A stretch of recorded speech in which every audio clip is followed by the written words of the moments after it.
Yep. Inside, I want to kill myself. We are on an 0-7 run over the last 2 days. After tonight was just complete bullshit.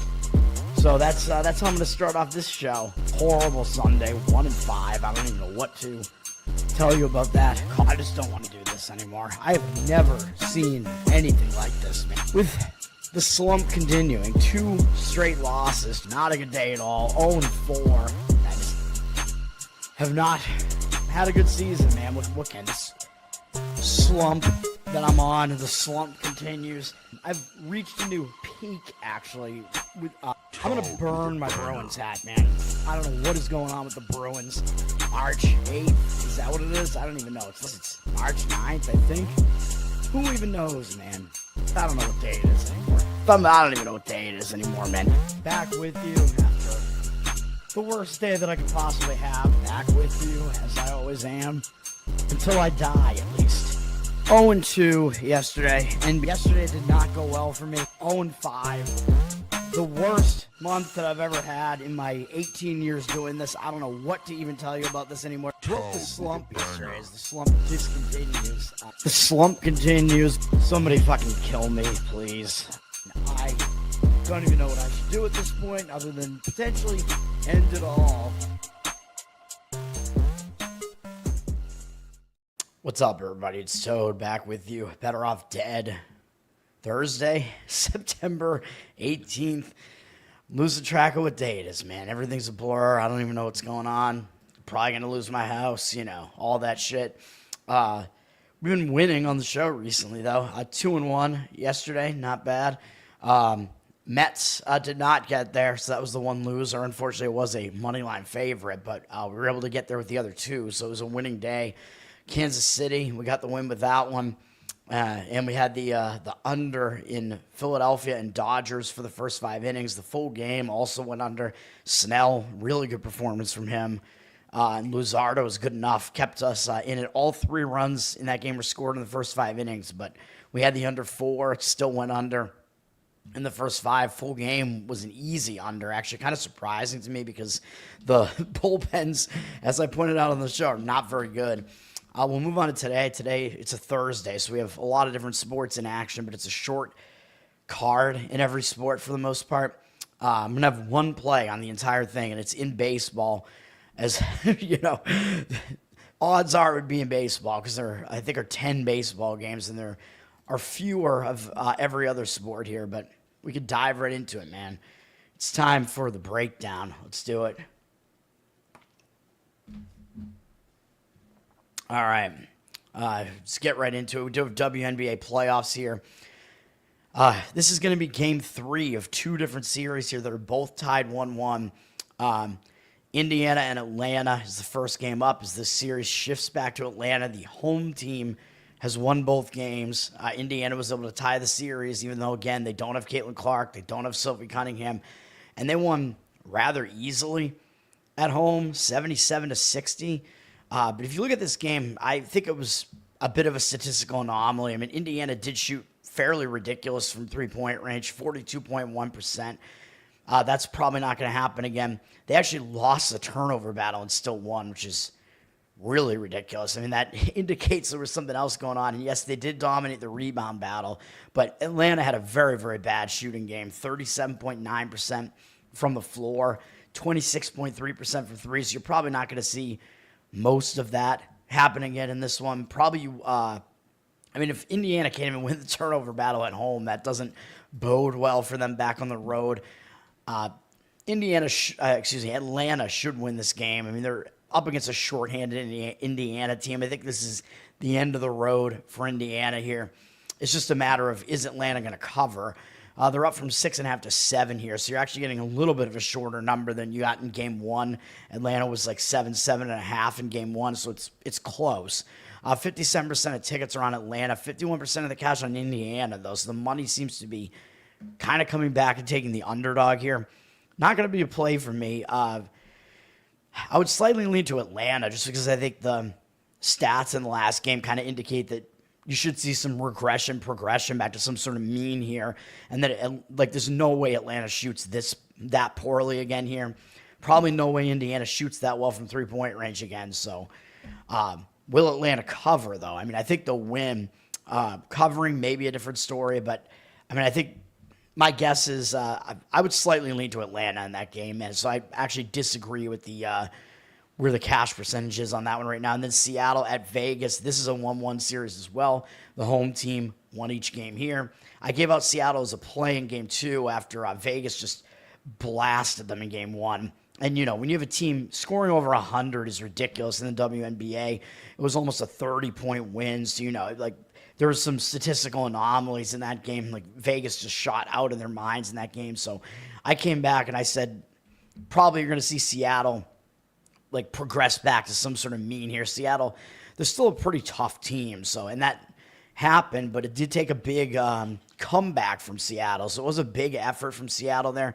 They were able to get the win.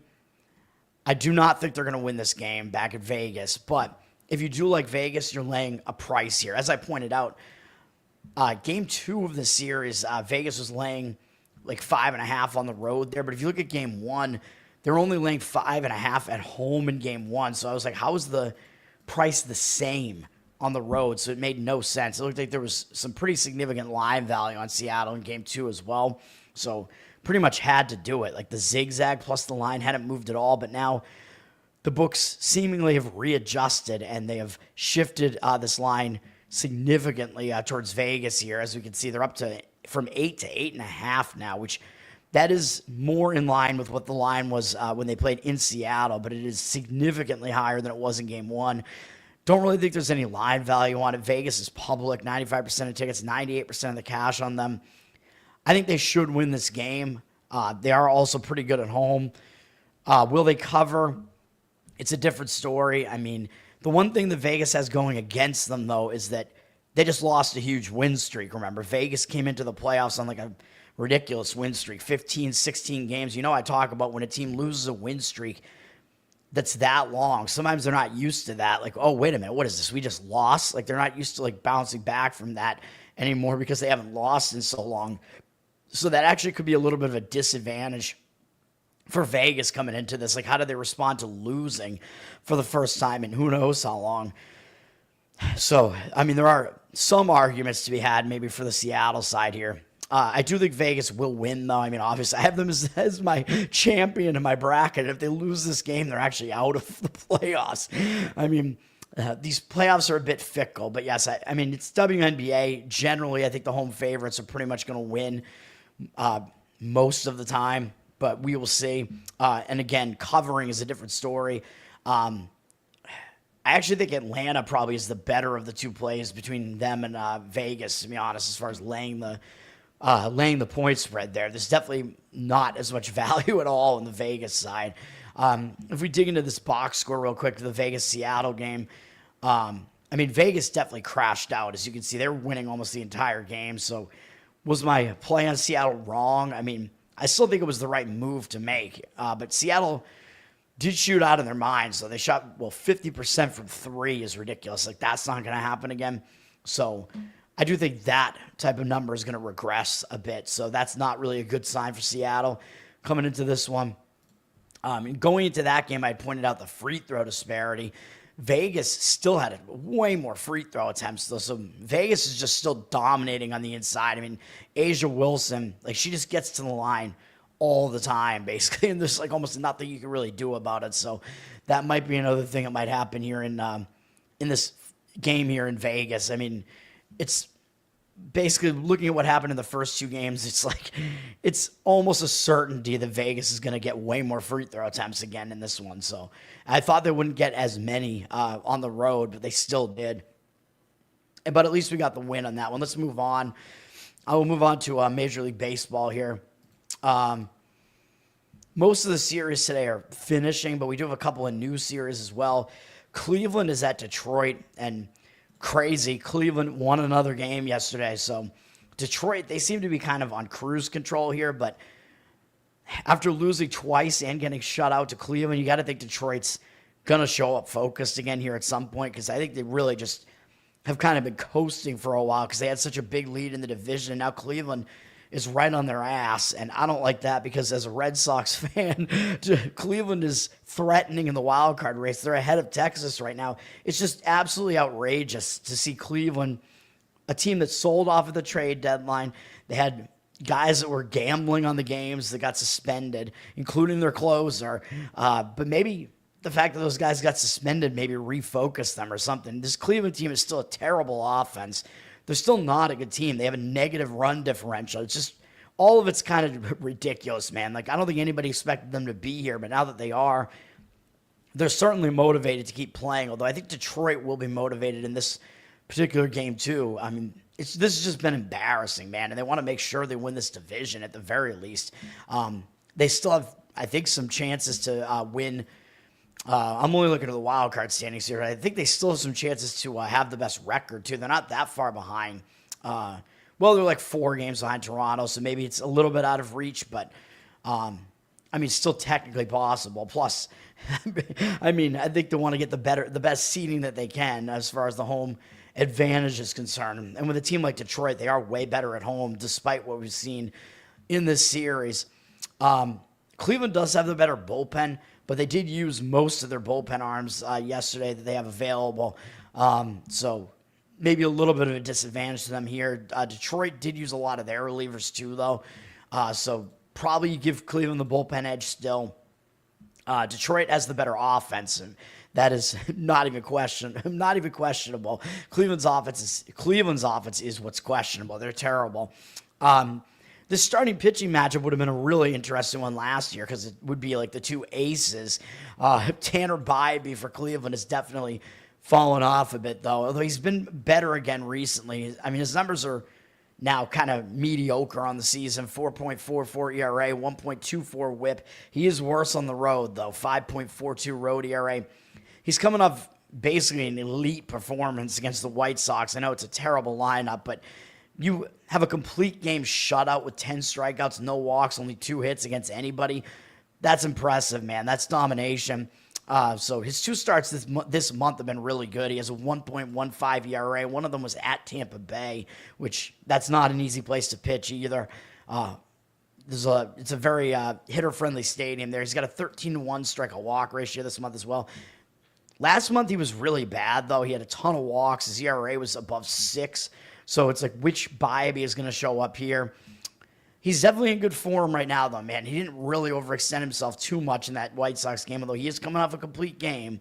So maybe he will be in a little bit of a letdown spot. But I don't really think you could possibly be in a letdown spot when you're fighting for a playoff spot, potentially, and you're up against the team that's leading your division. Against Detroit, though, he doesn't do particularly well against them at 126 career at-bats.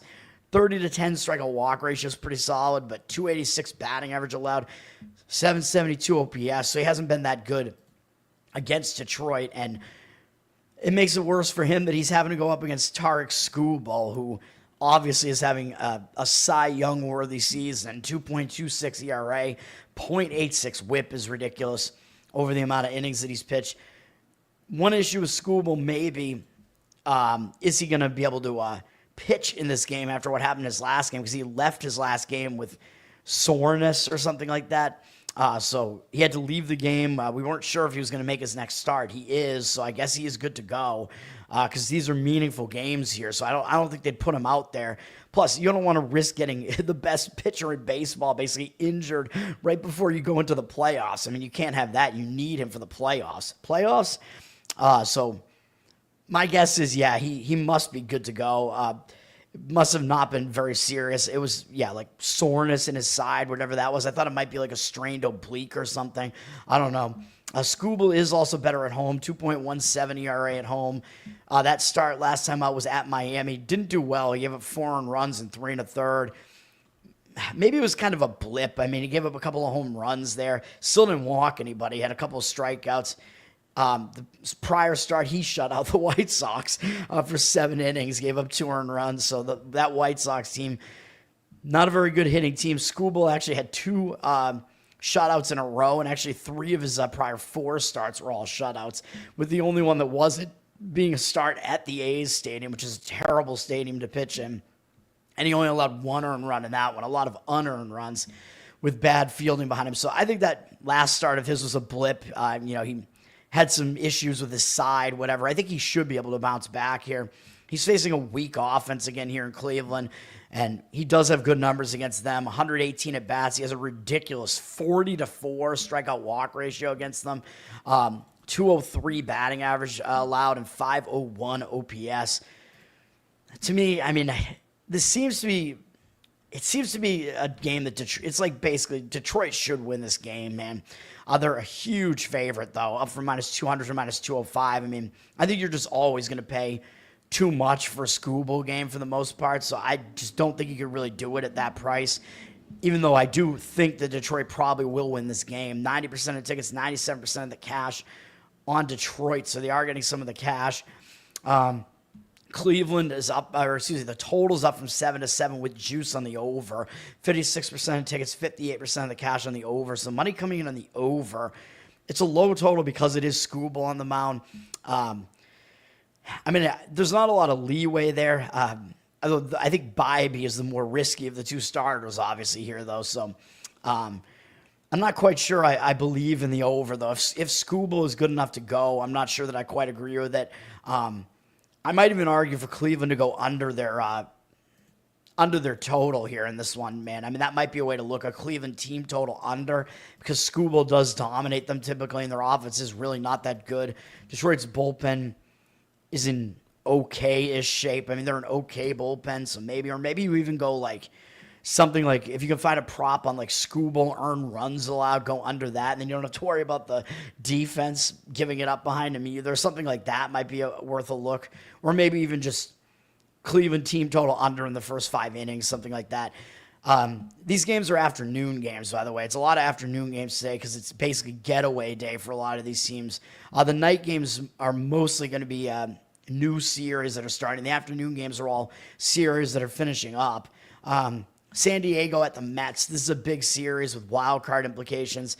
I know I had the Mets yesterday. I still think the Mets should be the more motivated team here. I mean, San Diego pretty much has a wild card spot wrapped up. The Mets are in the last wild card spot still, and they're way behind San Diego. San Diego does still have some motivation because they are still in the hunt for their division. But the Mets, I mean, they're trying to get this last wild card spot, man. It is close. The Mets are better than their record would indicate, though. I mean, they just have these weird, like, lapses, these weird, bizarre, long losing streaks. I don't know what it is, man. They've split the first 2 games of the series. These two teams have. San Diego does obviously have the better of these two bullpens, although the Mets bullpen isn't terrible. The usage, somewhat similar, though the Mets had 2 days where they didn't use anybody prior to yesterday, so Mets actually have a little bit more rest in their bullpen, but San Diego's is the better bullpen. Mets have the better offense here, somewhat significantly. And then look at the starting pitching. On the surface, I mean, you have a guy who I don't trust pitching for San Diego who walks way too many guys up against a young rookie with a lot of talent. And you know me, I tend to want to lean to that young rookie, but looking at these numbers, I mean, I just don't really think that I could do it, man. I mean, it just seems way too risky. San Diego, that is Randy Vasquez pitching for San Diego, who I'm talking about here. Pretty good ERA on the season, 3.72, but his whip is high, 1.35. And this guy, he's had really high walk numbers, man. Like, not even just this year, but I think throughout his career. I just don't trust him because he puts too many guys on base, even though he does show glimpses of being good at times. He's not as good on the road, of course, away from that San Diego pitcher-friendly park. 4.05 ERA on the road. That's not very good. He's been pretty good recently, though. He missed some time, I guess, at the end of August. Seems like he's missed a little bit of time this year. Came back, and then in September, he's been good with a 1.5 ERA, 12 strikeouts, and very shockingly, no walks. But maybe we have to dial it back a little bit because both starts are against the Colorado Rockies, who are one of the worst offenses in baseball, though granted, one of the starts was at Colorado, so that's not an easy place to pitch, really. But maybe you do have to dial it back a little bit because Colorado is just such a bad offense. The Mets are a much, much better offense. But the Mets have not seen a lot of Vasquez, so that worries me a bit. They only have 3 hitters who've ever seen him, and the only hit that they have off him, it is a home run from Soto, but those 3 guys are only 1 for 9 off him with 5 strikeouts and no walks, so Vasquez is a bit unfamiliar to them, although I, again, still don't think he's that good, and I think the Mets could capitalize on this. Even though their offense has kind of been slumping again recently, the slump has been continuing. The Mets have Jonah Tong pitching, talented rookie, man, but he's struggled in his last 2 outings. He's made 3 starts in his major league career. I think I was on maybe the under in the first game that he pitched, and I think it pushed on the total, and he hasn't been good since then, man. He has an 8.49 ERA and 1.71 whip, and maybe they brought him up too soon. I don't know, because he is definitely still a talented dude. He throws hard, has like kind of a weird arm, or not really a weird arm angle necessarily, but a weird, like just weird mechanics, weird windup. Like he looks like Tim Lincecum, so he's going to get himself hurt and throw his back out at some point, but he's gotten worse in each start, which is not good. His first start was against Miami. He had 6 strikeouts, no walks, gave up 1 earned run in 5 innings. Actually, the under that I had was the second start of his, excuse me. So I don't think I was on that first one. Or maybe I was actually on the under and it was a loss. I don't remember. Maybe I was. The second one I had the under, and I think it pushed, which was at Great American Ballpark at Cincinnati. So it's a difficult place to pitch. He allowed 4 earned runs in 6 innings in that one, but he did walk 4 guys, which is a bit concerning. Gave up 3 home runs, but it is a home run conducive park. Then his last start, he just got absolutely bombed by a very bad Texas offense. So I don't really get it, man. He gave up 6 earned runs in the first inning, didn't even make it out of the first inning, had 3 walks, 4 hits allowed. So I worry about Tong, man, even though, of course, San Diego's never seen him before. But if he doesn't even pitch well against Texas, like, do we trust him to pitch against San Diego here, even though they're not a very good offense either? They are better than Texas offensively. So I don't know. I worry about that, man. So the money is coming in on the Mets. It looks kind of like yesterday's market read, almost similar to the market read the day before that, too. 69% of tickets are on San Diego. Public does not really like the Mets, especially they see San Diego as an underdog, and San Diego has the better record. So that's something the public will jump on. The money line has moved all the way from minus 115 to minus 128 on the Mets. The Mets are a heavier favorite than they were yesterday. I don't quite get it. It is interesting. I think I would actually probably lean to an over in this game. I mean, I just don't trust either starting pitcher. The total is at 9, which is fairly high, so the odds maker is kind of telling you something with how high that total is. 66% of tickets, 89% of cash on the over, so the money looks like it is kind of coming in on the over in that one. And I know San Diego's bullpen is good, but they're a little bit unrested right now, so it is certainly possible the over gets there. I mean, of course, both games of the series have also gone over, so it's not like we're going out on a limb there, although the public will probably also be looking towards an over in that one if they're playing the total. Toronto at Tampa Bay. Tampa Bay got the win yesterday, and they actually broke a loss streak. They lost the first 2 games of the series, both by 1 run, and then they got a 1-run win yesterday, so every game of the series has been close, decided by 1 run. I've been telling you, Tampa Bay, they're not really as bad as their record looks. They're definitely still competitive. They will show up in a series like this against the division leader, Toronto. Toronto's still trying to make sure that they hang on to the division here, which might be in question. Toronto did just lose a 6-game win streak, and you know I talk about this. When a team loses a win streak, it can hang them over into the next game, man. And Tampa Bay ended losing momentum for themselves, so that might carry over into this game. Tampa, it is a weird stadium to have to play in. It's Steinbrenner Field, Yankees AAA stadium, but I think it's a little bit better for a team like Toronto, like a team in the AL East, because they play in Yankee Stadium every year, so it's a very similar stadium to that, so that might help out the AL East opponents a little bit when they have to go to the stadium here. Tampa does have the better bullpen of the two. I still don't really totally trust Toronto's bullpen, although they're pretty somewhat rested after yesterday. Toronto used a lot of relievers on Tuesday, but yesterday they only used 2. Tampa Bay also only used 2, though. Tampa has the more rested bullpen over the last couple of days coming into this one. Tampa without a whole lot left to play for, but a series like this, again, with Toronto in your house, you will get up for it. We got Chris Bassett pitching for Toronto. Decent season for him, 3.9 ERA, 1.3 whip is a little bit higher than I'd like to see, though. I think he's regressed a little bit as the season has gone on. He's not quite as good as he has been throughout the season. He's not good on the road, 5.42 road ERA, and pitching in this stadium might be a bit of an issue. He's been good this month for the most part, 1.69 ERA. He's allowed 2 or fewer earned runs in 5 starts in a row. Going back into last month, 15-6 strikeout walk ratios. All right, not great. This month, he is pitching pretty well, though. And that includes starts at Cincinnati and at the Yankees. So difficult places to pitch. And again, he just pitched at Yankee Stadium, so he'll be a little bit more used to pitching in a stadium like this. Although the last time he pitched at Tampa, he did pitch at this stadium in May, and he didn't do well. He gave up 5 earned runs in 4 innings. So that wasn't good for him. 9 hits, 2 walks. It could have been even worse with all the guys he put on base. 2 strikeouts. That's not necessarily a great sign. Against Tampa's offense, Bassett does not have good numbers historically. 73 at-bats, 19-4 strikeout walk ratio is good, but 301 batting average allowed. 301, definitely high, and 886 OPS. So he has not been very good against Tampa in his history.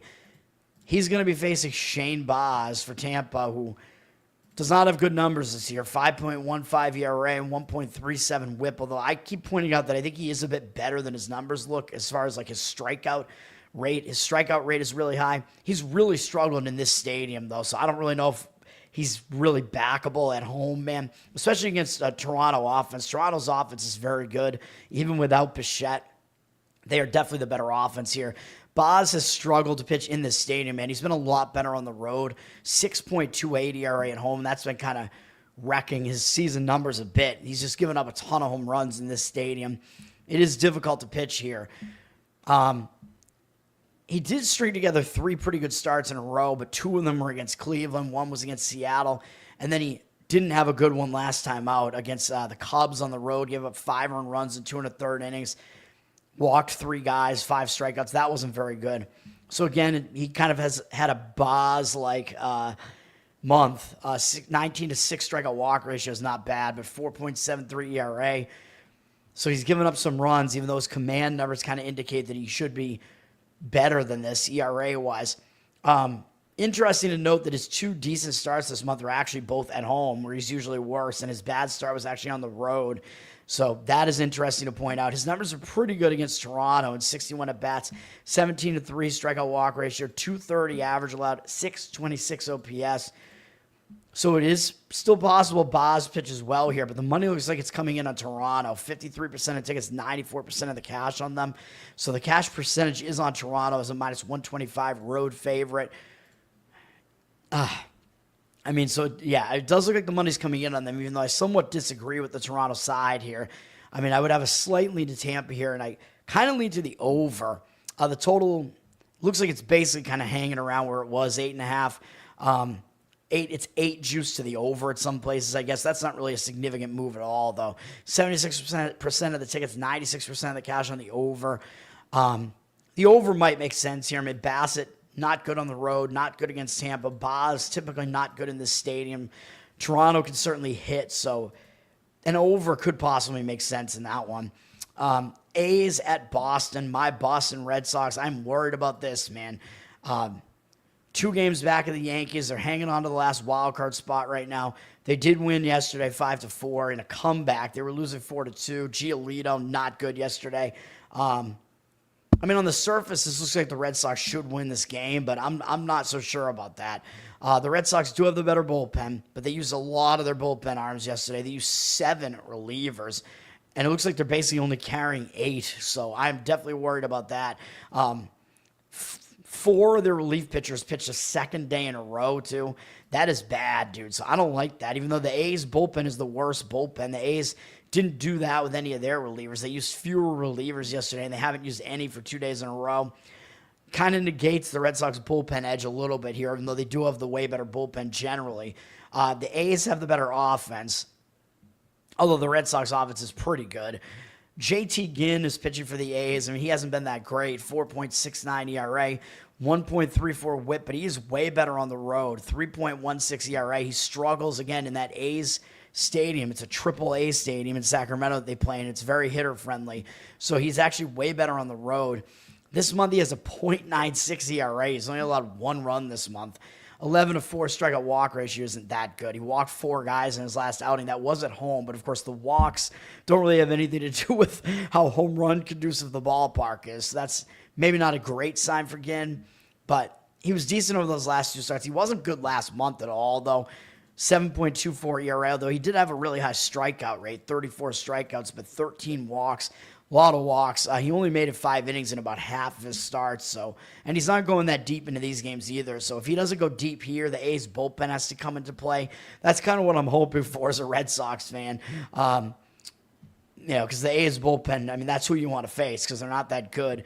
Again, the Red Sox are very unfamiliar with him. Only Lowe has ever faced him before, and he's 1 for 2 with a single, no strikeouts, no walks. So Ginn might have a little bit of an edge here as I talk about when a pitcher is unfamiliar to the opposing hitters, that tends to be an advantage. You could say the same thing about Tong, by the way, against San Diego, which I forgot to kind of point out there. But when you have a guy that's just not that good, you kind of have to gauge how much is that unfamiliarity going to help them out. Because it is still a thing where like the opposing offenses can struggle a bit trying to figure that guy out. But Tong, again, he hasn't really fooled guys in his last couple of outings. Ginn has been around for a bit, so there is game footage on him at least, and he's not a terrific pitcher. He's going up against Brian Bayo, who the advanced analytics guys still don't like him. He has pitched better, but he's been getting worse again over the last few starts. 3.25 ERA is obviously solid. 1.22 whip is not that bad either. He is a guy that puts too many guys on base, though, still. He walks too many guys. Did go through a stretch of a couple of months where he was actually really pretty good. But the last month he hasn't been as good. He's a little bit worse at home. 3.4 ERA at home. Like I said, I mean, last couple of months he actually became pretty good. His walk rate was way down in July and August. But this month he's been bad again. 5.63 ERA across 3 starts. 10-7 strikeout walk ratio. That's bad, dude. So he's putting too many guys on base via the walk again. I know last 2 starts were difficult opponents, Arizona and the Yankees. He typically had done pretty well against the Yankees. He had just pretty much dominated the Yankees on the road not that long ago, but maybe the Yankees with recent familiarity against him hit him a little bit better, but they were already familiar with him. So I don't know. I just think Bayo is out of form right now. I don't like it. And his numbers against the A's are pretty bad. And 38 career at-bats, 13-3 strikeout walk ratio is good, but 342 batting average allowed, 1,127 OPS. That's pretty bad. 4 home runs allowed in that span. That's not good. Blade, 2 home runs off him. But the one thing you could say about Bayo, though, is that all of those numbers are from past seasons. So I don't think he's faced the A's this year. So there is at least that. Like the Red Sox faced the A's not that long ago, but Bayo didn't pitch in that road series against them, I'm pretty sure. So Bayo is better this season than he has been in the past, at the very least. So those numbers that the A's have put up against him were in the past when he was worse. So got to take all that into account. The Red Sox are very public, though. 94% of tickets, 99% of the cash. Of course, they're still fighting to stay in the playoff race there. The A's are out of it, so they're just playing out the stretch. But this is the type of series they will show up for. I mean, you're playing against Boston at Fenway Park, man, so you will show up with motivation for that. Red Sox dropped from minus 165 to minus 150 on the money line. 94% of tickets, 99% of the cash on them, so they are very public. The over is also public, 92% of the tickets and 92% of the cash. Total's gone up from 9 to 9, juiced to the over, though, so it's strongly juiced to the over. It's headed towards 9.5. I mean, I don't really disagree with an over, to be honest. I could see both pitchers kind of struggling in this one, and Red Sox bullpen isn't rested. The A's bullpen is not good, so this could definitely be an over. Obviously, you prefer over 9 rather than 9.5. 9 is a key number. As far as the over is concerned, as far as the totals are concerned, I should say, because 9 is what breaks the 4-4 tie. So, got to keep all that in mind. Seattle at Kansas City. Kansas City, I mean, they're sitting at 500. It's pretty unlikely that they're going to make the playoffs at this point. But I mean, they're playing at home against Seattle. I think they still have motivation. I think having Cole Reagan's pitching yesterday did motivate them a bit. He did all right, I think. And Kansas City was actually able to score some runs for once, which helped us out because I gave out Kansas City as a play on the show. Kansas City did get the win.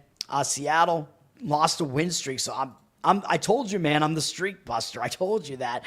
I don't think I tried to play against Seattle that entire stretch, I don't think. And then they'd won 10 games in a row, and then they finally lost one. You know what I always say, when a team loses a win streak like that, they're not really used to that, and sometimes it can hang them over into the next game. So that might worry you about Seattle a little bit. Seattle's still trying to fight for the division. They fell behind Houston again because Houston just beat Texas again yesterday. So Seattle's behind Houston again. So Seattle's now back in one of the wild card spots.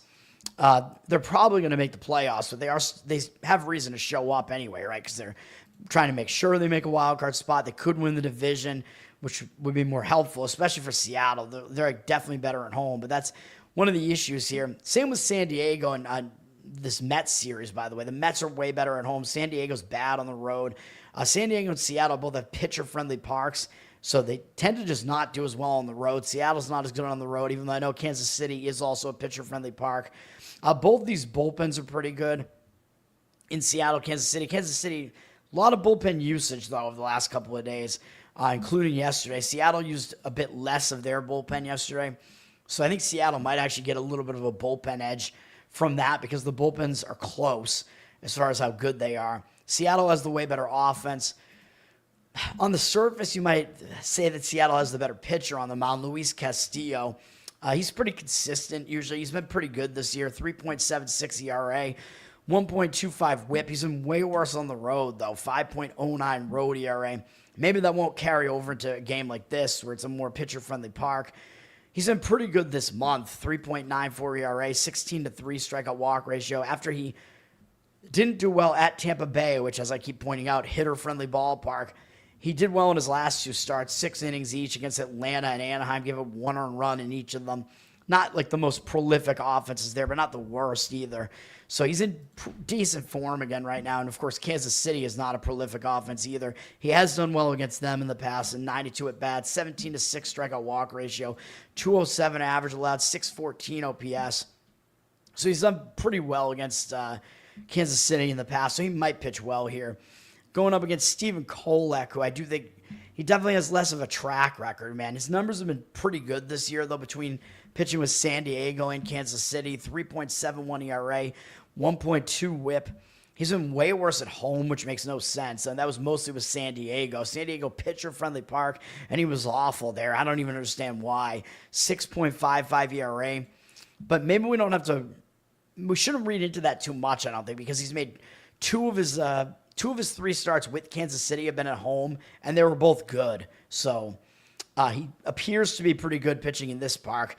With Kansas City, he does have an 11-2 strikeout walk ratio across 3 starts. He's given up 2 or fewer earned runs in all of them, gone 6 or more innings in all of them. First one was against Detroit, so they're a decent offense. Minnesota and Cleveland are the other 2, though.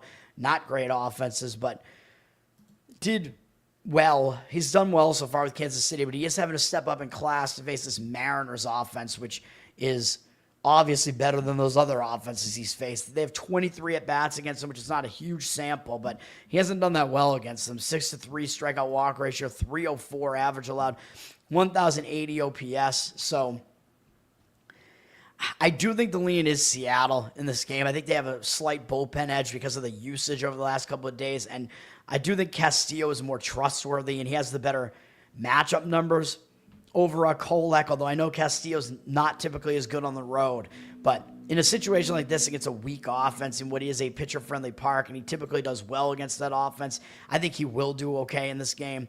The money line did flip from plus 118 to minus 119, so Seattle taking the money there, flipping them from an underdog to a favorite. That is something you should look at. They have 91% of the tickets, though, so you know the public's going to be on Seattle. Like I said yesterday, the public was on Seattle, but yesterday the money was coming in on the Royals.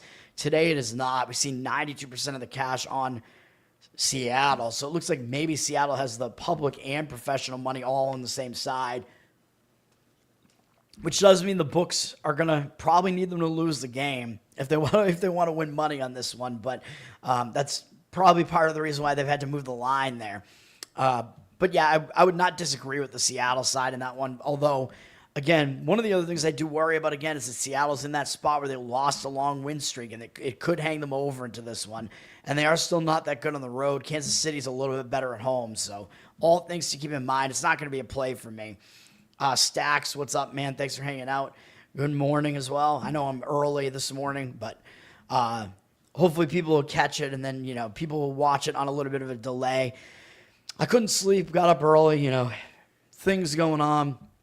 Miami at Colorado, and this is just an ugly, ugly series. Colorado has lost 4 games in a row. They've lost both games in this series so far, although, I mean, one of the games is close. I mean, it's not like they're getting absolutely wrecked in this series or anything like that.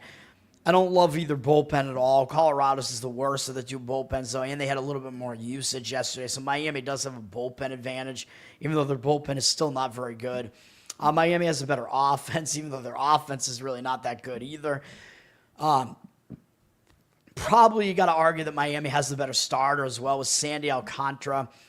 He's a guy who's one of those guys who had Tommy John surgery and hasn't really become what he once was, or he used to be actually really good. This season has not been good for him. He hasn't been good for a couple of seasons now.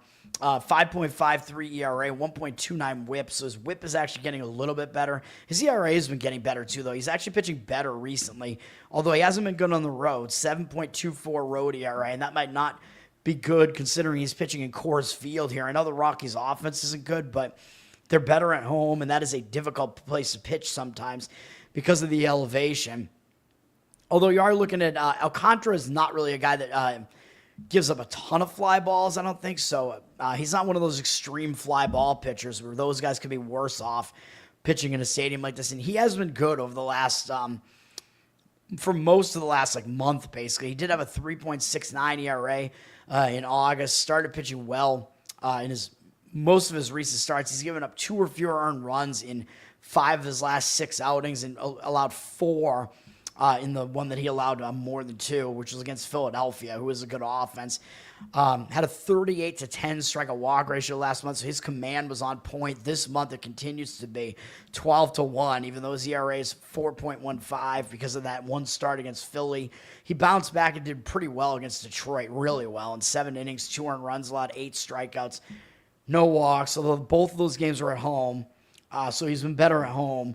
He's going to have to pitch at Coors here, but he does have good numbers against Colorado in the past, and 38 at-bats, 7-1 strikeout walk ratio, 211 batting average, 573 OPS. So he's been good against Colorado in the past. He is in pretty good form right now, so he may pitch well here. Jeffrey, what's up, man? St. Louis flipped as well. That was, Cincinnati. Did Cincinnati get the win? I'm going to talk about Cincinnati at the end of the baseball segment because that's going to be the game where I have my best bet today. But if you got a win on Cincinnati, that is good.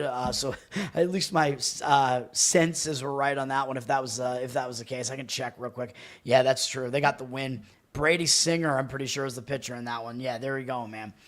So that was a good one there. Sometimes the market read works out.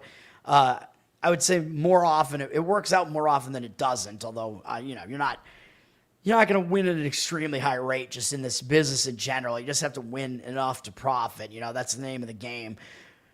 It's a grind, so you are going to take some losses here and there, a good amount of losses. But you just need to win, more than you lose enough to overcome the price that you have to pay for the bets. So basically, you have to win 53, 54% when you're laying minus 110 on something. Although, of course, in baseball, it's a little bit different because baseball's a money line sport. So when you're laying, something more than minus 110, you have to win more. You have to win a higher percentage of those ones.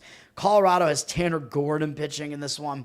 Not good numbers on the season. 6.14 ERA, 1.5 WHIP. He's actually been better in Coors Field, though. 5.4 ERA at home, interestingly. And he's actually been pretty good recently. Colorado's actually won 5 of his last 6 outings. He's given up 3 or fewer earned runs in those 5 outings. The only one that he lost was one at home, though, against San Diego. But, half of those starts were at home, and he pitched well in all the other ones. So, interestingly enough, he's been pretty good. 26-6 strikeout walk ratio last month, even though he had a 7.12 ERA. Did have 2 really bad starts to start the month against Toronto and Arizona, and then settled way down. He's pitching better right now, man. 14-2 strikeout walk ratio this month, but 6.52 ERA because of that one bad start against San Diego. But I think he's better than he appears on the surface, at least. And Miami has actually never faced him before, so Gordon actually has a bit of an unfamiliarity edge here, and he's actually in pretty good form right now.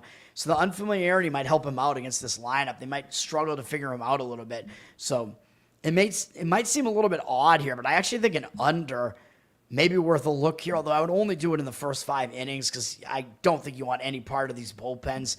The total's at 10.5. It has flipped from being juiced to the over to juiced to the under. 63% of tickets on the over, 93% of the cash on the under. So money seems to be back in the under. Again, I would do it in the first 5 innings, though. I think both starting pitchers could potentially get there, and you'll get a big number on it, probably like 5.5, something like that. So something maybe worth a look in that game. The money is also coming in on Miami. I'm not quite so sure about that one. 59% of tickets are on Colorado. Like, how the hell is Colorado public against anybody? I mean, that doesn't even make sense. I don't even know if that number is accurate. 84% of the cash on Miami, that I buy. But I don't really buy that the public is on Colorado to some extent. That just doesn't make any sense to me. But Miami's also a huge favorite. I mean, Colorado's just that bad. They get no respect in the marketplace at all. Miami's down from -170, -167. I mean, who is Miami, though, to really lay a price like that against any team? I mean, to me, that price just seems too extravagant. Like, I don't know why you would want to lay a price like that on Miami. Yeah, I mean, I think the first 5 under is the thing for me that would maybe be worth a look in that game. A little bit dangerous in Coors Field still, though. Cubs, Reds, I'm going to give out a play on that one. And at least it's a game with implications again. So it's a game that people might actually care about. But I don't really care about that. Like, I'm just looking for what I think is the best spot. Like, I don't care if it's in some garbage game or not. The Yankees and Baltimore, once we get into these night games, are mostly going to be dealing with games that are new series. Only one of them is a continuing series, which is the Anaheim-Milwaukee one. Yankees just won again against Minnesota yesterday. And now they're traveling to Baltimore. Baltimore, returning home from a road trip where they went to Toronto and Chicago. They got swept at Toronto, and then they swept the White Sox. Baltimore, this has just been the sweeps, basically. They swept San Diego not that long ago. They almost swept the Dodgers, which, yeah, I mean, I don't know what else to say about any of that. Then they swept Pittsburgh, got swept by Toronto, and then swept the White Sox. It's just kind of ridiculous. Baltimore just continues to dominate the White Sox. I mean, it's just crazy that they just seem to have the White Sox number completely. Now, Baltimore is returning home from a road trip, and I talk about that as being a distracted spot because you have to get back to family life, especially when you're a team that's going nowhere like Baltimore, but it's a home game against the Yankees, so I think that it might be a spot where they might actually still show up for a game like this against the Yankees. I mean, you have a chance to maybe try to spoil the Yankees season a little bit. It's the Yankees, you know. I think you're going to be focused just because of that, and you're facing their ace today, so I think it will be a focus spot for Baltimore still, even though maybe some slight distractions in there. Yankees still need to keep winning as well, though, because they're fighting for a playoff spot right now for the wild card and potentially for the division here. Yankees obviously have the way better offense. Both bullpens stink, so I don't even know which bullpen is actually the better one at this point or the less bad. I guess the Yankees, it's very slight, though.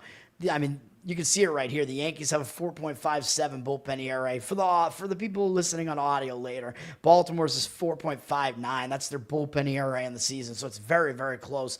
Both of these bullpens suck.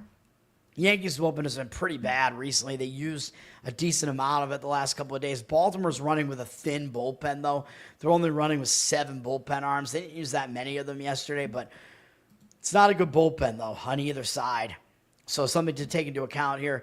Yankees do have a starting pitching edge with Max Fried on the mound. He's obviously the better of these 2 pitchers. Good season for him, 3.03 ERA, 1.13 whip. He is not as good on the road, though, 3.51 road ERA. This month he's been decent, 2.79 ERA is good. 15-6 strikeout walk ratio is not as good, but he's picked up wins in all 3 outings. He's allowed 3 or fewer earned runs in 5 straight starts. Against mostly pretty capable offenses, too. The Red Sox twice, Toronto, Houston. So he is in good form again for the most part. Going up against Baltimore, who is not as good of an offense. He's done well against them in the past at 58 at-bats. 17-6 strikeout walk ratio is not terrific, but 224 batting average allowed, 607 OPS. So he's generally done well against them. Not really something I really want to fade. He's going up against Cade Povich, who is a young guy who should have some talent, but it just hasn't panned out, at least not yet, for Baltimore. He's got a 5.05 ERA, 1.45 whip, not good. That is a bad whip. Can't put that many guys on base, man. I believe he was injured for a little bit of the season. but hasn't been very good. He hasn't been good at home. 5.68 ERA at home. That's pretty bad. He missed like about a month and a half and then came back in August, and he was decent really in August with a 32-9 strikeout walk ratio, 4.78 ERA. That strikeout walk ratio was good. This month he hasn't really been as good though. 9-5 strikeout walk ratio against San Diego and Pittsburgh. Not good offenses, really. And at San Diego, it's a pitcher-friendly park, so it's not really impressive what he did in those two starts. Put up a 5.06 ERA, walked way too many guys. Yeah, I mean, Povich is not really pitching that well right now. The Yankees have seen him before. Only 28 at-bats, though, so it's not a huge sample size. He has a really awful strikeout walk ratio against him. 2 strikeouts, 8 walks. That is terrible. He's held him to 250 batting average, a 1,024 OPS because of the 8 walks, a double, and 3 home runs allowed. Although 2 of them are from Judge, which he's 2 for 2 with 2 home runs and 3 walks off him. So got to pitch around that guy if you're Povich. But yeah, I mean, I don't really have any faith in the Orioles in that game, to be honest. Even though they might show up and try to win that game. I don't think there's much of a way you could really play the Yankees either, though. They're up from -170 to -193. Heavy road favorite. I mean, you're always paying a tax with the Yankees, or almost always. Very rare that you're not. And with Fried on the mound, that's going to juice the lineup even further on them. 60% of tickets, 88% of the cash on the Yankees, though. So the money is coming in on the Yankees side as well. I don't really love it, man. And very heavily public over as well. 93% of tickets on the over, but 92% of the cash. So it looks like it could be potentially an under game. The total dropping a little bit, going in reverse line movement fashion against where the public is. Down to 9, juice to the under. I don't think I would really trust an under at all, though. If you're going to do an under, you have to do it in the first 5 innings because both bullpens stink, and I don't think you can really trust Povich either, so I don't really see that. Anaheim at Milwaukee. Milwaukee did win again yesterday. They won both games in this series 9-2. Brewers having some issues right now, man. As you can see here, Quintana just had to go on the injured list. Miguel, their closer, looks like he might not come back. That's not good for the team that has the best record in baseball, man. Milwaukee, they're still hanging on to the division lead right now. They still don't have the division completely wrapped up, although it's pretty likely they're going to clinch the division pretty soon. 5-game lead over the Cubs with not a whole lot left in the season here. They got a little bit of momentum right now, but again, they are playing Anaheim for the 3rd straight time, having beaten them easily. And after this, they have a divisional series against St. Louis starting tomorrow. I know St. Louis isn't really that good, though, so is that a look-ahead spot for Milwaukee? I don't know, maybe. I mean, it is still a divisional series. They might not really give a shit about Anaheim in this game. Milwaukee does still have the better bullpen of these two, even without McGill. They only used a few relievers yesterday. Anaheim used only 2, but Anaheim's bullpen, they're thin in their bullpen right now. They're just not a good bullpen. So Milwaukee does have the better bullpen. They do have the better offense, too, even though it's not quite as good at home. Yusei Kikuchi is pitching for Anaheim here. He hasn't really been that good, man. 4.08 ERA, 1.46 whip is terrible. He puts way too many guys on base. He's been bad on the road, 5.16 road ERA. Hasn't been good at all this month, 8.56 ERA. 10-6 strikeout walk ratio. That is bad. He's given up 5 or more in runs in 3 of his last 4 outings. I know he was better in his last outing at Seattle, held him to 1 earned run, pitcher-friendly park there. I'm not going to put that much weight into that because his recent form has been really bad otherwise. His numbers against the Brewers, surprisingly, are good, though, in 45 at-bats. 178 average, allowed 572 OPS, except his strikeout walk ratio is terrible against them. 13 strikeouts, 10 walks. So, again, Kikuchi walks way too many guys, man. So, I don't know if he's really trustworthy here. He's going up against Quinn Priester, who is having a good season, probably better than what he actually is. 3.25 ERA, 1.23 whip for Milwaukee. He isn't as good at home, though. 3.75 home ERA. It's not bad, but he's still not as good at home. He's still maintaining this ridiculous streak now. I think we're now up to, what is this? It's like 17 or 18 games in a row that he's appeared, and then Milwaukee's won all of them. And he started all but I think 3 of them. And those 3 where he didn't start, I think he had an opener in front of him. Then he came in and basically had a starter's workload coming in after an opener pitched the first inning. it is a ridiculous streak that he's on, man. He's allowed 2 or fewer earned runs in all but 3 of those outings, I think. I mean, that's pretty insane, to be honest. And has only allowed more than 3 earned runs twice and more than 4 earned runs in one of those. So he is doing well right now. Anaheim does not have a whole lot of history against him. Only 2 of their hitters have ever seen him before, Adele and Ohapa. Ohapa's been hurt, but I guess he's back. Adele has been dealing with vertigo. I don't know what's going on. If he's watching people fall off roofs or what, I have no idea. But the 2 of them have actually done okay against Priester in the past. 5 at-bats. They're 3 for 5 off him, but with no extra base hits, no strikeouts, no walks, 1 RBI. So not a whole lot you can really take away from that. I do think Priester probably does still have the edge in this game, though. I think Milwaukee does pretty much have the edge across the board, actually. I think they have the better bullpen, offense, and starting pitcher, even if it's not that significant. They're a big favorite, though. They're up from -175 to -185. And I do keep talking about how Anaheim is not even as good as their record looks. They have a really bad run differential. 51% of tickets are on Anaheim, 84% of the cash on Milwaukee. I don't understand how Anaheim would be public in any way in this game. Like, that doesn't make any sense to me. I mean, I could see maybe the professionals being on the Milwaukee side to some extent, but it just seems ridiculous that Anaheim would be taking public money. I don't think that could really be the case. I mean, you could, I guess, look to a Milwaukee run line in this one, but that's a little bit worrisome. I know they easily did it the last two games, though, but again, you're asking them to cover that when they might not bat in the 9th inning, which, again, I know they didn't bat in the 9th inning the last couple of days, and they still did it. But, yeah, it's a little bit risky, so I think I will stay away from that one as well. San Francisco at the Dodgers. This is a new series. The Dodgers are staying at home. They're coming off a big series against Philadelphia, though, where they did win the last game yesterday 5-0 to salvage the rest of that series. The Dodgers still trying to make sure that they win this division. San Diego's close to them. You know, this is the type of series that San Francisco will show up for, even though they're probably out of it at this point. San Francisco did just break a 4-game losing streak, beating Arizona, so San Francisco is in a decent situational spot, in my opinion, here. When you break a loss streak like that, sometimes it gives you some new momentum. I know they're traveling, but it's just from Arizona to L.A., not a huge travel spot there. And L.A. did just beat them in San Francisco 2 out of 3 and kind of embarrassed them in the last 2 games.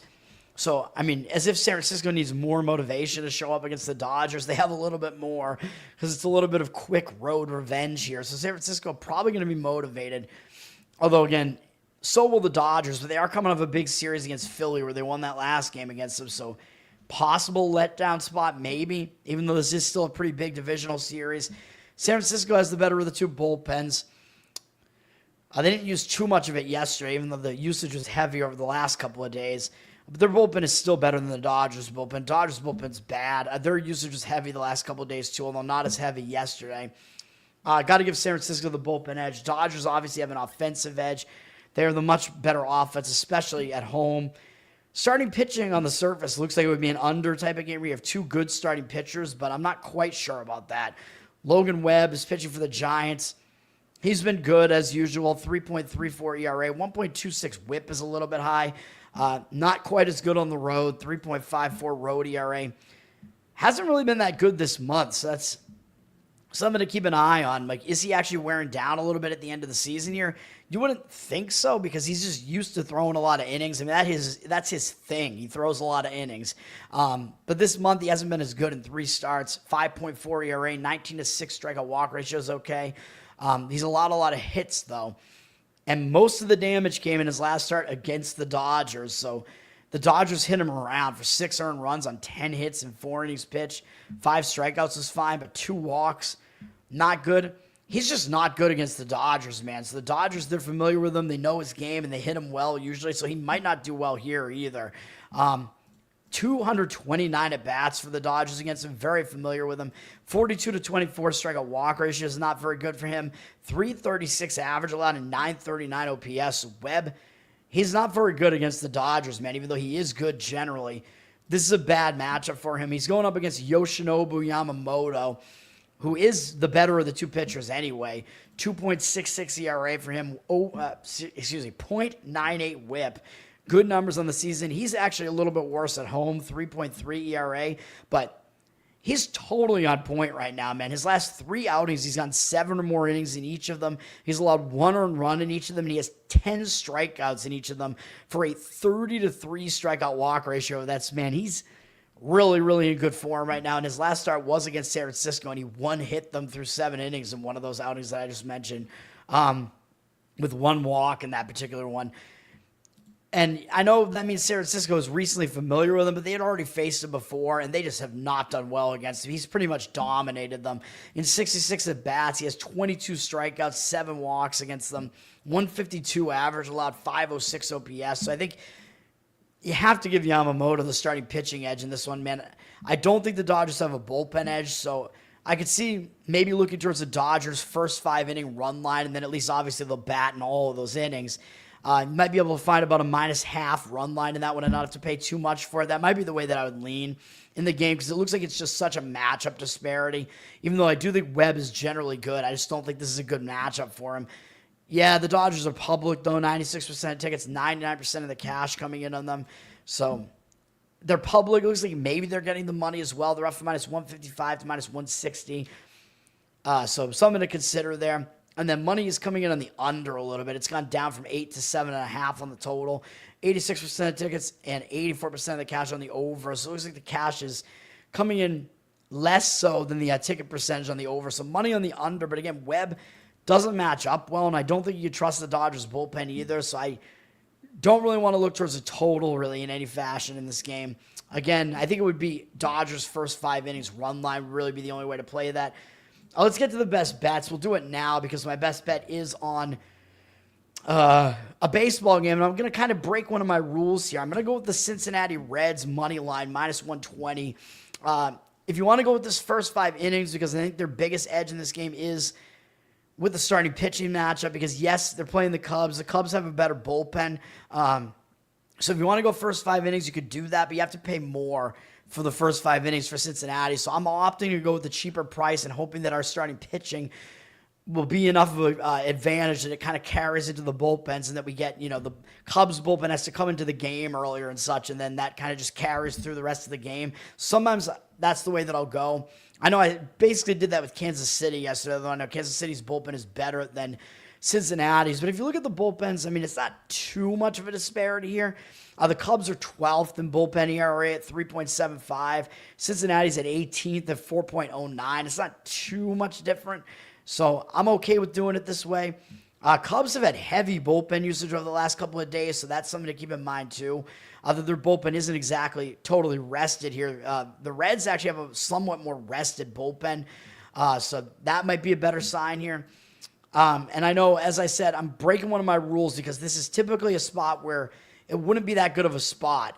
Cincinnati's returning home from a long road trip, and I usually warn against playing teams returning home from road trips. I know it's usually a bad spot. You've been away from home. They've been away for a long time. They went out to San Diego, the A's, but they did come back to this region. They were back in St. Louis, so the last leg of this trip wasn't that bad. They did play at St. Louis yesterday, so I know they're traveling back home from St. Louis today, or they did last night, I assume. They were able to win the series against St. Louis, so they kind of reversed course after a bad series at the A's. So they do have some momentum, but a lot of this is going to be about the motivation here, man. Well, it always is, and that's part of the reason for that.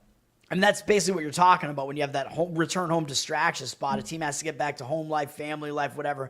That tends to be a distraction. It kind of reduces their motivation, but the Reds can't afford to be distracted here, man. The Cubs are coming into their place. It's a big divisional series here. The Cubs are ahead of them in the division. The Reds have to show up for this. And the Reds are sitting at 500, which is a little bit more of a mental motivator. When you're sitting at 500, you don't want to fall back below 500. And, of course, the biggest motivator here is that Cincinnati is still in the wild card hunt. So they want wins, man. So I don't think this is a game where they're going to be distracted on the return home spot, even though I know it's a little bit risky to jump on a team returning home from a road trip. I get it. Usually I would say don't do it. But I think the matchup is good here, and I think there are some motivational angles to fade the Cubs here because they just clinched a playoff spot, man. The Cubs, they might be feeling pretty high on themselves right now. They just swept Pittsburgh. They're traveling as well, although it's only from Pittsburgh to Cincinnati, so not a huge travel spot for them either. Well, I mean, it's a bigger travel spot for Cincinnati, I should say. It's not a huge travel spot for the Cubs, so that shouldn't really affect them. But they did just clinch a playoff spot, man. And the Cubs pretty much, I think they pretty much know at this point they can't catch Milwaukee. Highly unlikely. So I think the Cubs kind of know, yeah, we're in one of the wild card spots. So I think they probably celebrated a little bit because they clinched a playoff spot. And sometimes that can give you a little bit of a letdown in the next game. So I don't think it's a great motivational spot for the Cubs here. And then we're going to look at the starting pitching matchup.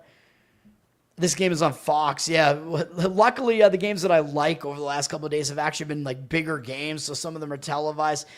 You also get the Yankees in Baltimore on Fox. I don't know why people would want to watch that. And San Francisco, LA is kind of a more interesting matchup. That one's on MLB Network. Yeah, so the Cubs celebrated live on MLB Network on a TV game. That's good to know. Thank you, Jeffrey, for pointing that out. So that does kind of indicate that there might be more of a letdown. So that's something you want to look at, man. Like with my football, you remember last week with my Miami play, Miami of Florida last week in college football, if you watch my football stuff, one of the things I was talking about was how they were playing against South Florida. And South Florida, even though normally they'd want to be focused for a game against Miami, they celebrated to the max when they beat Florida. It was just such a monumental win for them. I don't think they'd ever beaten Florida before, and Florida's still the big boy in that state, regardless of whether or not they're actually that good this year. So, and I'm going to be talking about those teams again, most likely, for one of my actual plays this week. So be on the lookout for the college football show, that would be Friday night, talking about the Saturday games. But anyway, yeah, like that was a situation where South Florida, they just over-celebrated to the max. I'm not saying the Cubs did that here, but the Cubs, as you said, did celebrate. So I think it could be a little bit of a letdown spot for that reason. And, of course, a big part of this handicap is the starting pitching matchup. We're going to fade Colin Ray here for the Cubs. He's a pretty mediocre pitcher, which has been the case throughout his career. He actually was pitching in Japan for a while because things didn't really pan out in the majors. He went to Japan, kind of changed some things, pitched there for a while, came back to the majors. He's been serviceable this year, 4.23 ERA, 1.31 whip. Not great numbers. He's a little bit worse on the road, 4.47 ERA. And, of course, this is a hitter-friendly ballpark, man, in Cincinnati. He's been mediocre over the last month, too, 4.3 ERA, or this month, I should say, in 3 starts. He hasn't allowed more than 3 earned runs in any of his starts, but hasn't gone more than 5 1/3 innings in any of them. He's not been going deep into games. He hasn't gone more than 5 2/3 since August 9th against a pretty weak St. Louis lineup. And to find the last time he did that prior to that was July 10th against Minnesota, another weak lineup. So he's not really lasting long into games at this point. I know he does have a 14-3 strikeout walk ratio this month, which isn't bad, but he's not totally on point right now, not going too deep into these games. So I think we should get a deep routing out of Cincinnati's starter here, who is the much younger starter and probably the fresher one. Not fresh as in he's naughty, although maybe he is. I think we'll get the deeper performance out of him. That doesn't sound good. The deeper performance. He'll penetrate this game more, man. Oh, my God. I'm losing my mind here. But, yeah, I think that's what we'll get out of Cincinnati, which I'll talk about in a minute. But Ray, against Cincinnati, part of this handicap, his numbers are not good against Cincinnati in the past. They have a lot of familiarity with him. 117 at bats, 26-8 strikeout walk ratio isn't bad for him, but he's allowed a 333 average and a very high 991 OPS. They have 3 doubles, 3 triples, and 8 home runs off him. De La Cruz pretty much dominates him, 7 for 16 with 2 home runs, 7 RBIs and a walk. Benson is 7 for 15 with a home run off him, so I don't mention the player props that much anymore because I'm not really a props guy, but give some props where they're due, I guess. You could maybe look for some hitting props there. I always recommend hits plus runs plus RBIs because that way if you get a walk, you can still at least potentially get an RBI or a run out of that rather than going with total bases, which walks basically eliminate the at-bat completely. So you get nothing out of it if they walk. But anyway, yeah, so Ray does not have good numbers against Cincinnati. On the other side, as I said, we have a younger, I think more talented pitcher with Hunter Kareem on the mound for the Reds. Even though I know he goes out there on the mound and he starts like puking all over the place sometimes, so I'm not too worried about that. He's got a 3.01 ERA this season, a .99 whip. A whip below 1 is very, very good, obviously. He's been better at home, even though this is a pitcher-friendly park, or excuse me, this is a hitter-friendly park. Whatever the case is, he's better at home. 1.69 ERA this year, and his home run rate is actually way worse on the road. He's allowed twice as many home runs on the road as he has at home this season, and it's in way fewer innings on the road. So I don't know how you can figure that, but he's been way better at this ballpark. So something to keep in mind there. He had a bad start last time out, but that was at the A's stadium, and a lot of times the guy will struggle out there in that stadium. It's just a weird stadium to pitch in. AAA stadium. I know it's a good lineup with the A's. The Cubs lineup is good too. So yeah, the Cubs obviously do have the better offense here out of these two, but yeah, the Cubs are a good offense, but they're actually worse than the A's offense at this point. I know it's by a slight amount, but still, Cubs offense actually hasn't been as good recently. So I think the A's lineup in that environment was a little bit trickier for Green than this one will be. This is more a situation that he's used to. And look at what he faced before that. He faced a couple of good offenses before that and did really well against Toronto and the Mets at home, by the way. Both of those starts were at home, and he held them each to 1 earned run in 6 1/3 and 7 innings. So facing some good offenses at home, he did better. So, and he also shut out the Phillies at home the previous time he faced a good offense before that. So he's been doing well against good offenses at home. I know he had kind of a mediocre start at home against the Cubs back in May, only lasted 4 innings. 2 earned runs, allowed 2 strikeouts, 2 walks. It wasn't a horrible performance out of him, though. I think he might do better here, though. He's the better pitcher, and against the Cubs generally, he actually does have good numbers. As you can see here, for the most part, they're good. He's allowed too much power, but his numbers are pretty good. In 89 at-bats, I know they're familiar with him. He's held him to a very low 202 batting average. I know the 784 OPS is a little bit high. I worry about that a little bit because he has allowed 6 home runs to them. A lot of it is Suzuki doing a lot of that damage, 7 for 15 with 2 home runs. For the most part, they don't really have other guys who put up like great numbers against him. Turner in 8 at-bats has a decent batting average against him. But other than that, nobody else has really hit him that well. So I'm not as concerned about that. 28-11 strikeout walk ratio is not the best, but it's still pretty good. I mean, overall, Hunter Green, very good pitcher though, man. So we're going to roll with him in this one. By the way, he does have a 22-7 strikeout walk ratio this month, which is pretty solid. It's a very high strikeout rate again. Had double-digit strikeouts last time he was in this stadium in that 1-hit 7-inning performance against the Mets. 4.02 ERA this month, and that's despite that bad start last time out against the A's. He's back home here where he's better, so we're going to roll with that. We'll go with Hunter Green in that one. That'll be Cincinnati -120 money line on that one. You want Rockies and Reds? I don't know if I would want. I don't think I would want to touch the Rockies, man.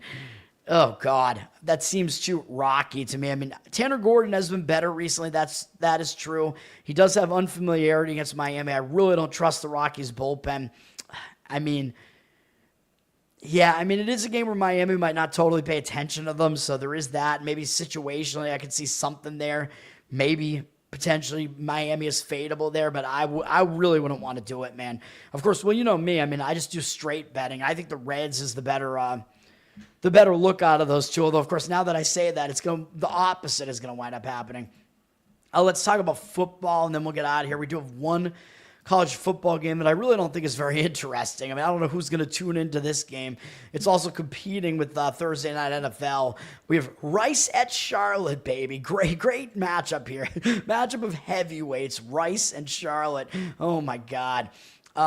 These two teams, I think this is a conference game. These two teams are both in the American Athletic Conference, or maybe it's just called the American now, whatever it is. Money is coming in on Charlotte. 51% of tickets are on Rice, 64% of the cash on Charlotte. The numbers dropped from 4.5 to 2.5, so some significant movement coming in playing Charlotte as the home underdog. It just seems like every week the professionals are just playing Charlotte, and I'm not really totally sure why. Because the professionals came in and they wanted to take Charlotte against App State and against North Carolina, and Charlotte pretty much got embarrassed in both of those games. Their offense sucks. And then last time out, they barely beat Monmouth, who's an FCS team. Charlotte was only 2.5-point favorite in that game at home, so they actually covered. I think Monmouth is actually not that bad of an FCS team, but I think they're actually fairly good for an FCS team, but still, Charlotte, I'm not impressed, man. This game's going to be on ESPN if you want to watch it, but I just don't really, I don't see the angle, man. I mean, Rice, they're not a good offense either, though. They only put up 14 points against Louisiana Lafayette. Lafayette is a team. Now, here's the thing. Rice runs the ball a lot because they actually started implementing the triple option. And Louisiana Lafayette there is a run-heavy attack as well, so that's probably why that game was so low scoring. Both teams just constantly run the ball. And then Rice, against their in-city rival of Houston there, because Rice is in Houston, they just couldn't even compete there. Houston's decent, but still, Houston, decent defense, but Rice only put up 9 points there. Then Rice finally was able to score, but it was against Prairie View A&M last time out, an FCS team that I don't think is a very good one. So neither of these teams are impressive at all, man. Both teams have been really bad offensively. Rice is a triple option attack. Now, will Charlotte be prepared for the triple option? I would say yes, probably. Now, Rice is new to running the triple option, so I don't know how effective their triple option really is at this point because it's a new system there. I don't even know if they have the personnel for it yet. Like Rice, I think they brought in a new coach who's running it, and he probably doesn't even have his triple option personnel yet. So this is a struggling offense, man, for Rice. Charlotte should be able to defend against it, though, just because they know. I know they're not a good team, but they know how to defend the triple option because they do face Navy at least. I think they faced Navy the last 2 years. Navy and Army, I think, are both in this conference, although Charlotte, I think, has only faced Navy the last couple of years. But Navy has a better option attack than Army, even though I know they're running kind of the wing T there now. It's still kind of a variant of the option. So Charlotte has seen this type of offense before. Rice doesn't run it particularly well, so I do think Charlotte should be able to defend against it. I think what you're looking at here is two terrible offenses, so I actually think the under is probably the way to look at this. This is going to be a hideous game, dude. Total's very low for a college game. It's set for 43.5 to 42 already, so you have lost some value. 41 is also a key number, though. We see 59% of tickets, 67% of the cash on the over, so the cash percentage kind of on the over, but yeah, I think under is probably the better way to look at that game. These offenses are just bad. They're just pitiful, and I do think Charlotte can at least hold that Rice offense in check. I don't think either defense is really that good either, but I just don't know what these offenses are even particularly capable of. And Rice, just the way that they run their offense, they just don't score a lot, which is also probably why the money's coming in towards Charlotte, which I guess if you're thinking the game's going to be lower scoring, it does kind of make sense that the underdog, I guess, would kind of be able to cover that number because the points are all worth more, and it makes even more sense when it's a home underdog. The home underdogs have not worked out too well in the NFL, though. We don't have one tonight, but the books have kind of adjusted to that. The home underdogs, especially in primetime, used to be this huge phenomenon. And I know I lost on one with the Raiders this past week because I thought it was a good spot for the Raiders. But even if that line was where it would have been probably 5.5, maybe a few years ago in the NFL, the books have definitely had to adjust to accommodate for how good those home underdogs are in primetime. Which is, I guess, part of the reason why a lot of these NFL favorites are covering. But that's not the entire reason, because even if where the line would have been a few years ago, the Chargers still would have wound up covering that number. So I don't know what the fuck is going on with the NFL, man. There are a lot of favorites covering the NFL, which helps the public, and it's not that helpful to the books. So will a favorite cover tonight? I don't know. We're talking about a big favorite here. The NFL Thursday night game it's a divisional matchup, baby. It's Dolphins-Bills, which the last couple of years, this would have been a pretty tempting matchup to watch. And now it's I don't know if it is, because the Dolphins, hey man, it's Tua versus Josh Allen, right? Everybody wants to watch that, but the Dolphins have been so bad recently that it seems like maybe nobody wants to watch this game. The Bills, whereas the last couple of years, the Bills would have only been maybe around a touchdown favorite in this game, maybe. And now they're up from 10.5 to 12 here because the Dolphins look so bad to start the season. So I don't know if that line's totally justified, to be honest. 86% of tickets, 81% of the cash. So the public is on the Bills, laying a big number. Only 81% of the cash, though, so the money kind of disagreeing with the Bills side there. It's a Thursday night game, too, man. I think it's a little bit more difficult to lay a number like this. A lot of the Thursday night games tend to be lower scoring. The total's up from 48.5 to 50. I mean, it could hit 51 maybe because the public's probably going to take an over here. I mean, they see Tua versus Josh Allen. They see what the Bills have done recently. The Bills have put up a shit ton of points. They put up 40-something against Baltimore, and then whatever they put up last week against the Jets, at least 30. So the public's going to look at that and think this game's going to go way over the total. Up against the Dolphins, who the Dolphins could score a bit. They at least scored last week against New England. So I think the public will come in on the over, so you might actually be able to get a 51 if you want the under, and I think the under might be worth a look in this one. 65% tickets on the over, only 62% of the cash on the under. On the quick turnaround time, man, that tends to affect the offenses more than the defenses, and when it's a divisional matchup, that actually tends to be the case where you actually do see the under start coming in, because with the less prep time, a lot of times the defense can't prep for it in time with the short prep time. But when it's divisional opponents like this, they already know these offenses pretty well. Like the Dolphins are already used to traveling to Buffalo and whatever, so the defenses are more like already ready to go on the short turnaround time when it's opponents that just know each other really well. So I think it could be an under here. It could be an ugly game. A lot of these Thursday games do tend to go under for those reasons anyway. I think the ones where you see more of the over conducive matchups or games where the teams are just not familiar with each other. I do lean to the Dolphins plus the points here. Again, I think the line is just too high against the Bills. I mean, I don't really want to risk it. I'm certainly not going to give out a play on this. The Dolphins, I don't think you can really trust them. But the Dolphins, again, they are familiar with the Bills. They have not been this big of an underdog really against the Bills since basically when Tua was hurt in that playoff game where they had to use what was their backup quarterback's name? He's still in the NFL. Skylar Thompson.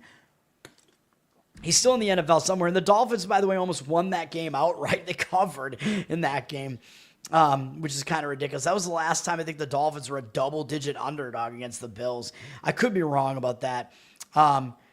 The Bills did win both matchups last year, although at least the one at Miami I think was a bit close, although I think I had the Bills in that game. I don't remember what the situation was, but I think the Bills are one of my plays that week in that one. So it is, though, double revenge for Miami because they lost to the Bills both times last year. Miami probably will show up for this because it is the Bills. The Bills have been the dominant team in the division for years now. And the Dolphins, their coach, Mike McDaniel, his career is basically on the line right now, man. Like if they come in and they get totally embarrassed here, he might get fired, like on the spot, even though I know they're not expected to beat the Bills. But the way things are going with the Dolphins, I think he's a pretty bad coach, to be honest. I think he's a moron. I mean, it's funny. It's funny to watch him. It allows for some like pretty hilarious sound bites out of him, but he's not a good coach. I think he's going to get fired at some point, man. It might be sooner than later. I don't think the Dolphins are going to win this game outright, but I think they might be able to hang in this number, especially if it winds up being a bit of a lower scoring game. The Dolphins need to be able to establish the run, man. They have to be able to do it, and they haven't been able to do it this season. Achane is a decent running back, but they mostly use him kind of in the passing game. So the Dolphins don't really do a lot of running. They mostly do short passing and all this bullshit. They're going to need to try to run the ball against the Bills because the only way they're going to be able to hang in this game is if they keep the Bills' offense off the field for decent stretches of the game. So the Dolphins are going to have to play possession offense here to do that. I think they can do that. I mean, they still have some pretty talented offensive players. It just seems like Tyreek Hill is a head case. Tua's not really that good. I mean, I don't know, man. So, yeah, it's a weird game for sure. I mean, I don't love it. And the Dolphins, of course, they're traveling up to Buffalo, but I mean, we're in September, man. It's not going to be that cold at this game. So, the weather's not going to be a factor. Like, normally you'd say, oh, Miami, they're a warm weather team. They don't play well in the cold, which is actually true. But this is not going to be one of those games. I mean, what's the temperature going to be in this game? Let me see. Where's the weather, baby? It's going to be 68 degrees. So, I mean, we're talking about September here. So, that's not going to be a problem for Miami. That it's actually a little bit helpful that Miami gets to play at Buffalo this early in the season because a lot of times they don't. And we did see, Miami did have an advantage a couple of years ago. I remember Miami got to play during the early part of the season at home against Buffalo in the heat, and I think that affected Buffalo negatively. But if the Dolphins have to, you know what I'm saying, if the Dolphins have to play Buffalo during the cold weather in the winter, that's a really bad spot for the Dolphins. So they actually luck out. They get to play the Bills in good, decently warm weather here. So that's actually something where maybe the Dolphins will be able to I mean, yeah, like the Dolphins at least are not going to have that negative effect of the cold here. So those are my thoughts on that game. I mean, it is what it is. I mean, slight lean to the Dolphins plus the points and the under in that game, but it's not something I'm at all going crazy about. I don't want to touch that game at all. The public is probably going to be looking towards, and I heard some professionals talking about maybe Buffalo over their team total because Miami's defense has been really, really bad, and yes, they are really bad. Buffalo's put up a lot of points the last couple of weeks. I'd be maybe a little bit hesitant on that. If it's going to wind up being kind of a slower game, maybe you won't see Buffalo getting to it. But it's a really high team total. Like, it's one of the highest team totals you'll ever see. I think it's like 30. I mean, that's ridiculous. It's so ridiculous. Team total is usually like, I don't know, like a normal team total for a favorite, you're probably going to see like in the low to mid 20s maybe, and 30. I mean, it's just insane to see a team total of that degree. So, I mean, it seems risky to me. I mean, they might not make it there. They might, but they might not make it there. So those are my thoughts. The only play is the Cincinnati Reds minus 120 going against our typical desire to fade teams returning home from a road trip. I think this is a rare situation where I actually like bucking that trend. So we're going to do it. Thanks, guys, for hanging out. Stacks, Jeffrey, Learn to Toad on Twitter from me, Learn to Toad on Instagram. Better Off Dead. Like, subscribe to the channel here. Let's get this thing monetized. You can listen on audio. That helps me out as well. Spotify, Apple. You can give me a good review over there as well. That would be helpful as well. I appreciate all that.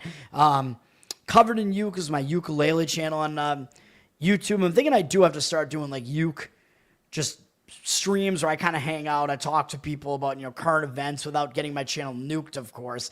And just dick around with the uke, and maybe take requests, basically like what Aspat does with his keyboard and what I've done when I've been on his show. So I'm thinking I might do that. Choose the day of the week. It'll probably be like, maybe I'll do it like Tuesday nights. I don't know if people think that makes sense. If they're into it, maybe I'll do that, because Tuesday tends to be like a day where there's not a lot of sports going on. So the Wednesday, you kind of have to handicap. But baseball season's about to end, so there's not going to be a whole lot to do Tuesday into Wednesday. So, anyway, that's going to do it, I think. And then patreon.com/LearnToToad. We do have the Spotify uke feed, which I'm trying to keep up to date. I still am like 4 or 5 uke covers behind on that. And then, I mean, I think that's about it. Don't nuke the uke. That's right. I like it. Covered in uke, is that's because when I used to drink, I used to do drunk ukulele covers. So the old fat toad back there, I had hair and I was fatter back then.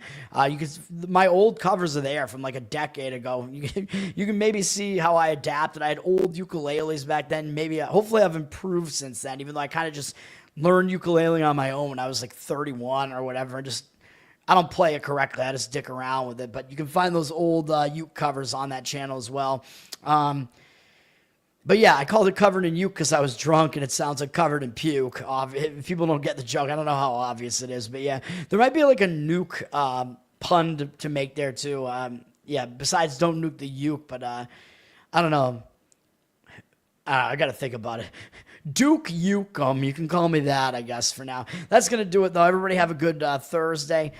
Peace out for now, and I'll be back. Tomorrow morning we'll talk about the Friday card, and then tomorrow night is going to be the college football show where I talk about Saturday. There are, I think, a couple of college football games tomorrow night, which I'll talk about on the morning show tomorrow. I don't think it's anything that interesting. It might be just one. I think it's Tulsa and Oklahoma State. Oh, God. I forgot Oklahoma State was even a team. That's how far they've fallen, man. That program, I don't know what's going on with that program. They used to be very, very strong in the old Big 12, and now they're still in the Big 12, and they're just absolutely forgettable. It's crazy. But we'll talk about that tomorrow. That's going to do it for now. Happy Thursday, everybody, and peace for now.